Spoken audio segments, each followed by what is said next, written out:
Hey guys, Mustangin here, bringing you another Dragon Ball Z Dokkan battle video. And so obviously, physical final form cooler just got his EZA on JP. So over here on Global, we can only sit in awe and see some of the crazy numbers that this guy puts out and be waiting for his EZA to finally come to our version. Hopefully this won't be another one of those EZAs like Kale and Caulifla that comes out at an awkward time and then gets pushed way back past where it was supposed to come out, because like a lot of people out there, physical final form cooler was definitely one of my favourite 120 leads. I've been very much looking forward to him getting his EZA. As you can see, he is one of the units that I already pre-prepared. He is full level 10 links. I just realised though I didn't give him any skill orbs, so I think I was waiting to see what his EZA does just in case, because just like the hidden potential, it's always annoying when you've rainbowed like a super old unit and then they get an EZA that like fundamentally changes the way that you would use their kit and everything. So then you end up having like the wrong orb investment in them, which is super annoying. So now that we've got his EZA, I probably will go for that. Obviously, I gave him quite a bit of crit because he has built-in additional. I think you probably want to give him a little bit of extra additional so you can max out that passive straight away. But obviously on Global, he doesn't have his EZA yet. I thought we would just jump in on a full cooler team. So we're running him under the STR cooler lead, which is the best lead for him. We're going to see him linked up with the STR one once they've transformed. So essentially, this is kind of like a pre-EZA showcase just to like have another look at what he actually was like without the EZA, because something that people talked about when we were waiting to find out what his EZA was, is that they didn't really need to do a lot to him to make him really, really good with his EZA, because he was a card that aged fairly well, and obviously he didn't have a lot of competition until the same name update even became a thing. Like, he was by far the best final form cooler in the game. So he was the one you were always going to run, and with the release of the STR one, obviously starting off as the 4th form cooler and then transforming, you could use them both on the same team anyway. So on the STR cooler team, the physical final form cooler was still actually a pretty solid choice. So the one thing that you'll notice here straight away is because we don't have the same name update, in order to run a full cooler team, we do have to bring one of the free-to-play metal cooler soldiers. So I did bring along the STR one. I apparently forgot to fill out all his orbs and everything. I did his star abilities. I gave him a bunch of dodge, but the reason I brought this one is because this one is the support unit, so he gives all allies attack and defense 15%. Thinking about it, I probably should have rainbowed him, but it would literally have just been for the purposes of the video, so I don't know if I feel comfortable wasting orbs like that. But so this cooler on this turn, we got 4 links active. We got the little bit of support from the STR cooler in slot 3. So we'll go ahead and see what sort of numbers we put out here. Obviously the LR Metal Cooler Army, not exactly his best linking partner, but he's a pretty solid unit. It'll be very interesting to see what they do with him when he finally gets an EZA. He's definitely a unit that I need to put on my list of units to fully link level. So 1.7. I mean, that's not terrible. Obviously, one of the keys for Final Form Cooler is you want him to be getting these additionals. So the additional from his passive, I think pre-EZA, it only has a 10% chance for that additional from his passive to convert into a super attack. So obviously that's not something that you're going to see a lot of the time. And post-EZA, that is upgraded to 30%. So a little bit more often that you're going to see that. And of course, as always, with units that have attacks built into their passive, because he gets a guaranteed additional. It's just most of the time it will be a normal attack. Units that have those additionals, it makes it more likely that they will then proc the additional from their hidden potential system.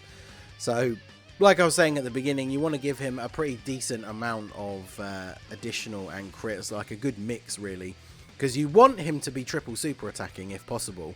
But on the worst case scenario, even if you get the hidden potential to proc, he's going to be doing a super attack and then 2 additional normal attacks.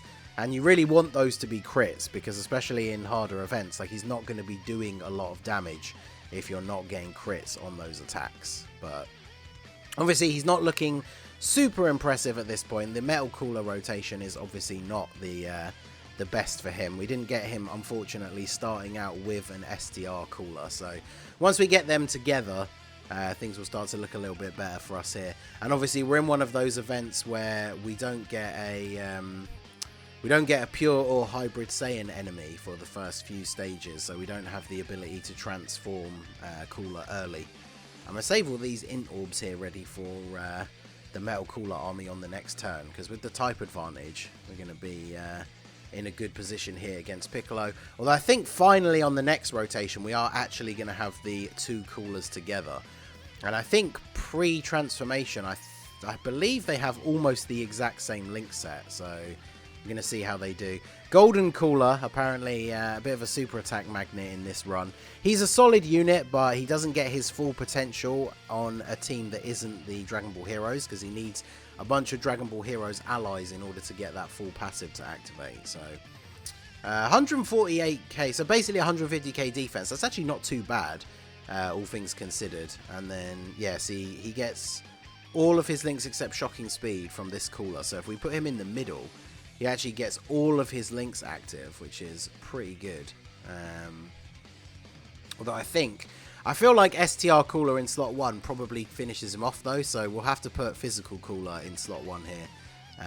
I won't transform him just so we can see him this turn with that extra little bit of support from the STR Cooler passive.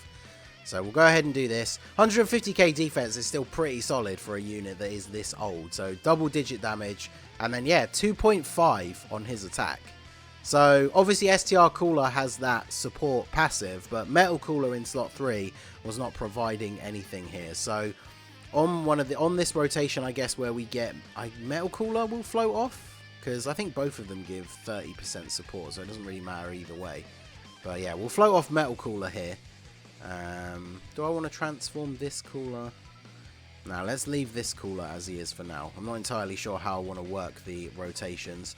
I guess what I'll do eventually, for the way this team could work quite well, is to have the Int Metal Cooler support just on rotation with the actual LR Metal Cooler, and then have one of the Coolers untransformed, the STR lead, floating to provide support to everybody. That's probably the best way to do this. So obviously on JP with the same name update, I think probably the best way to do a full Cooler team, because there's only the Tech Final Form Cooler is the other Final Form one, and he really needs an EZA to be good. Like, he's super outdated. So I think on JP, or at least when the same name update does come to global, I'd probably switch out the STR Metal Cooler Soldier that we brought for probably the AGL 4th Form Cooler, the EZA one. Because the problem with him is his EZA is actually really good, especially when you're fighting a Goku family enemy. But the biggest problem is, of course, the fact that he has the same name as the STR one, who's the leader of the team. And obviously, even on a different team, if you're running like Wicked Bloodline with like the AGL Metal Cooler lead or something like that, like the AGL one, even with his EZA being as good as it is, it's just he's nowhere near as good as the STR one. Because the STR one, once you transform, just absolutely starts going crazy. So we're going to see him here. We lose out on Shocking Speed, but we've got every other link active.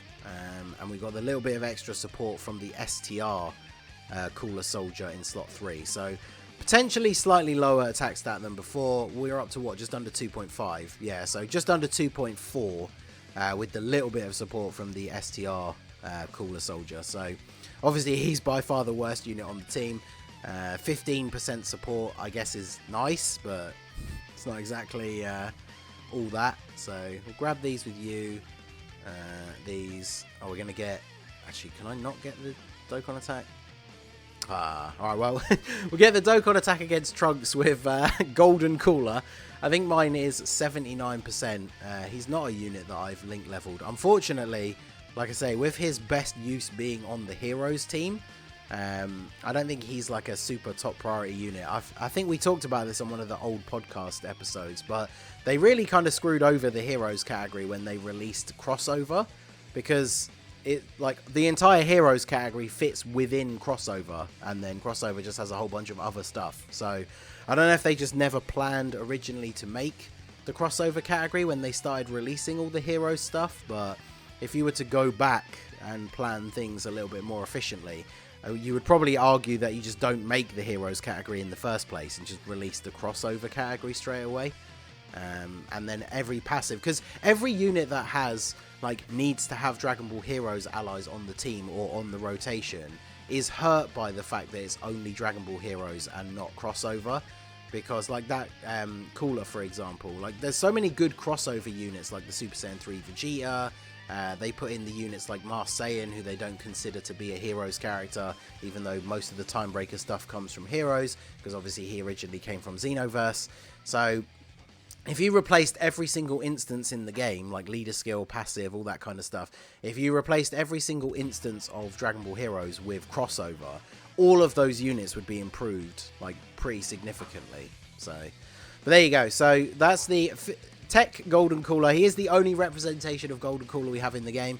At some point soon, I'm sure, maybe not the next banner, but who knows, at some point in the future, when we get another Heroes banner, you can guarantee that at some point we will get Golden Metal Cooler, which will certainly be interesting. I'm going to use this here. We got full health, but I wasn't sure if we'd go all the way through this, but obviously we are on the easiest Dragon Ball history. Kind of got to take it a little bit easy on these older pre-EZA units, but we actually have been making a pretty decent time through this event. So, but Goku I know does a lot of damage, and this is the kind of rotation where this STR Metal Cooler and the Tech Golden Cooler, yeah, 50k with a defensive item active. That's yeah, I'm not surprised. I mean, like I said, the STR one is only, what was he, like 22% in the hidden potential system. But this is going to be the best turn for our boy here. If we put him in the middle, we can mitigate some of the... we don't really want him in front of a bunch of type disadvantage. So with the support from STR Cooler, we do have the defensive item active, but we're over 200k defense, which is very good. And can we actually get... I don't think we've managed to get it at all throughout this run. The triple super. Of course he dodged STR Cooler. And he dodged the additional as well. And then we get the third... Okay, the third super attack from STR Cooler finally connects. 4.3 million attack stat. I honestly can't wait to run this rotation of those two together once Physical Cooler has his EZA. Because obviously I've been seeing the videos from Truth and some of the other like 5'9" guys and stuff, and yeah, Physical Final Form Cooler definitely a bit of a beast post EZA, so something that I'm very much looking forward to for when it comes to Global. So yeah, I thought we might as well, just to honour the release of Cooler's EZA, jump in and have a look at our boy pre-EZA on Global level 10 links. I mean, he's still pretty impressive, to be fair. Like, the numbers that he's able to put out are pretty solid for a unit that is only as old as he is, I guess. So it does really show how effective the link level system was as well, because things like Big Bad Bosses, even older units, like getting a guaranteed extra 25% attack and defense is obviously pretty massive. So I think Physical Final Form Cooler definitely still holds up pre-EZA. So it just shows you how, I guess that's why they kind of held back a little bit with his EZA. It's not the craziest thing that they could have done, and he's still very, very powerful. So we got a bunch of type disadvantage here. Let's go ahead, and we've got support. I'll use the Future Bulma. We're obviously not going to get any defensive support, but we're going to get a bunch of extra attack, and so this will probably be the highest attack stat that we see from him. So we'll make this the final turn. Let me know what you guys think of the Physical Final Form Cooler EZA. Obviously his EZA is crazy good. Check out that level 3 dodge from STR Cooler as well. You love to see it. So yeah, very excited to see his team. Once the same name update comes out for Global, I probably will do a bunch of like all same character teams. And so, like I said, the Cooler one will definitely be a lot better when we can bring some of the other better options. So let me know down below in the comments as well. Once that same name update comes out, what do you guys want to see? Because we can do things like all Vegito, all Gogeta, all Trunks, all that kind of stuff, which some of them were possible in the past, but were made very difficult because of the same name update. You had to bring a lot of really suboptimal units, and it's going to be a lot easier in the future. So let me know what videos like that you guys want to see once that update finally hits Global. So that is going to be it for the video, guys. This has been the Masked Ningen. Smash that like button, subscribe to the channel if you are new. Check out the links down below for the Discord and the merch store, and I will see you all again soon. Have a good one.